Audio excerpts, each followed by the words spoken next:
ink spots. Take out the garbage. Next thing we're going to do, we need some paint to paint with, right? We need some paint. So let's just grab us a piece of our palette paper. Get out of there. Didn't come out nice, did it? I'm all amped. I just drank a bunch of Mountain Thunder. Mountain Thunder, generic Mountain Dew. It's great. Next thing we need to do is we need to put out some paint. What kind of paint do we need? Let's see.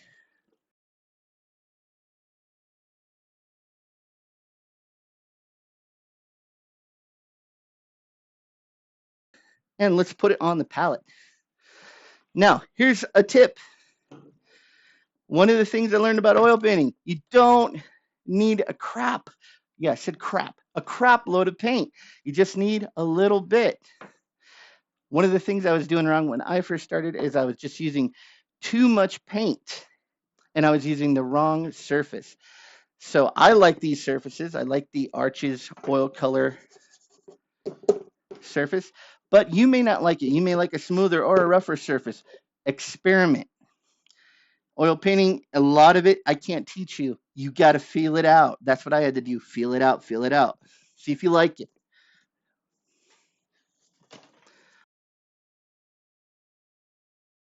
What paints do I have? So I have lightning agents. I have Naples yellow and I have titanium white. When you put down your paint, this is cheap paint, right? I told you it was cheap. Before you take it out, maybe the oil has separated a little bit. So what I like to do is I just like to massage it, like give it a good rub. Yeah, just grab it at the end and squeeze it. Squeeze all that oil back into the pigment. And then when we take some paint out, we just want a little bit. So you're going to put it flat, you're going to squeeze, and you're going to drag. Boom. Just a little bit. See how little bit that is? It's an itty bitty bit. It's just a little bit. That's all you need. That's all you need. So I'm going to go ahead and put out the rest of my pigments.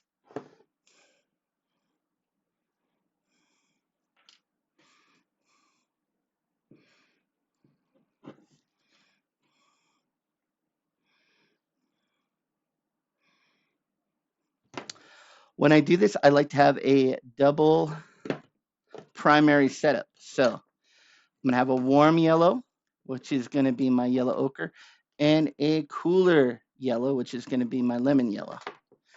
So I like to put those first over here by my lightning agents, which is Naples yellow, titanium white.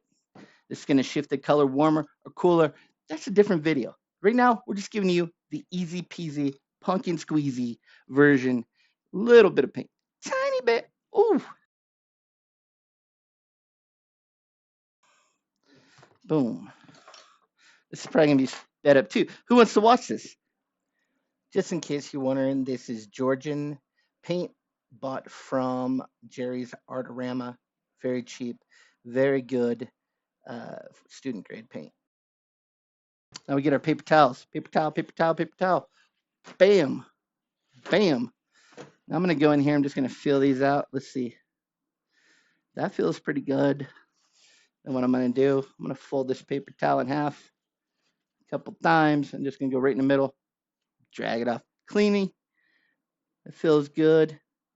I'm just stirring up the paint. I want the pigment to be all stirred up. This is going to be a tough one because that cerulean is very oily for some reason. I should have mixed it up. I didn't follow my own rules. This thing's hard. Mix it. Okay, now we're coming to a color, yellow ochre, and it's kind of thick. And the same with the lemon yellow. So what I'm going to do, such a mess, is I'm going to get a drop of my linseed oil and put one drop and one drop. Bam. Then I'm going to mix that up. This is ink spots from the future, post recording. Hey, what you're going to want to do is make sure that the consistency of this paint is about the consistency of yogurt. And so you just pull in, push down, pull in, push down till the oil is mixed into those paints. And then you just move it with the side and then push down and scrape out. And then before you go into your next color, you don't want to contaminate your colors. And then that yellow is really, really solid. Maybe even add another drop of that later on. This is all part of oil painting. It takes a long time to set up. But if you're not willing to do this, and you're not willing to be an oil painter, because oil painting takes a little bit. Although with this method that I use, it's pretty quick, pretty quick. Okay, here's this part. Boom, boom, boom, boom. Get that black going. Okay, here's another tip.